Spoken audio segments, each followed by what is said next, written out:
क्या देखा, मनोहर ने उस कब्रिस्तान के बारे में ऐसी खबरें पहले भी सुनी हुई थी, इसलिए वह सोनिया को डांटता नहीं है और बच्चों को संभाल कर रहने की सलाह देता है। एक दिन मनोहर को काम से छुट्टी मिलने में देर हो जाती है और उस दिन उसे ऑटो भी नहीं मिलता है। वह पैदल ही घर की ओर चल पड़ता है। इधर विकी और रॉकी दोनों आपस में बात करते हैं। रॉकी, विकी तुम्हें क्या लगता है सोनिया ने जो कहा वो सच है? मुझे तो लगता है कि वो सिर्फ बातें बना रही है, वो उसका भ्रम होगा। विकी, अरे नहीं भाई, तुमने उसकी हालत देखी नहीं, एक दिन भी और यहाँ रुकने को तैयार नहीं हुई। मुझे लगता है कि उसने सच में कुछ देखा होगा। रॉकी, चलो हम कब्रिस्तान में जाकर खुद ही देख लेते हैं।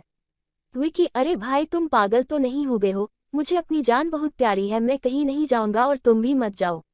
विकी के मना करने के बावजूद रॉकी नहीं मानता है और वह अकेले ही कब्रिस्तान की ओर चल देता है। कब्रिस्तान का दरवाजा खोलता है और अंदर चला जाता है। वह उस पेड़ की ओर भी देखता है जिस पर सोनिया को सर कटी हुई उल्टी लाश दिखी थी। रॉकी खड़े होकर उस पेड़ की ओर देखता है, तभी एक अदृश्य हाथ उसके पैरों को पकड़ लेता है। रॉकी डर जाता है और जोरों से चिल्लाने लगता है, बचाओ बचाओ, छोड़ दो मुझे, मुझसे गलती हो गई, मैं फिर कभी यहाँ दोबारा नहीं आऊँगा। दूसरे कोने पर एक कब्र होती है जो कि खुली हुई होती है, उसके ऊपर खून लगा हुआ होता है। वह अदृश्य हाथ रॉकी को खींचकर लाते हैं और उस कब्र में धकेलने की कोशिश करने लगते हैं। रॉकी चिल्लाता है, छोड़ दो, मुझसे गलती हो गई, मैं फिर यहाँ कभी नहीं आऊँगा, मुझे मत मारो, मुझे जाने दो। मनोहर काम से पैदल घर पहुँचने वाला ही होता है। जैसे ही वह कब्रिस्तान से गुजरता है उसे रॉकी की आवाज़ सुनाई देती है।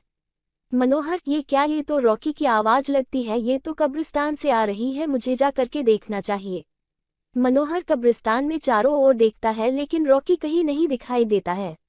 वह घर लौट कर आ जाता है और विकी से पूछता है कि रॉकी कहाँ है। विकी, पापा मेरे बार बार मना करने के बावजूद भी रॉकी कब्रिस्तान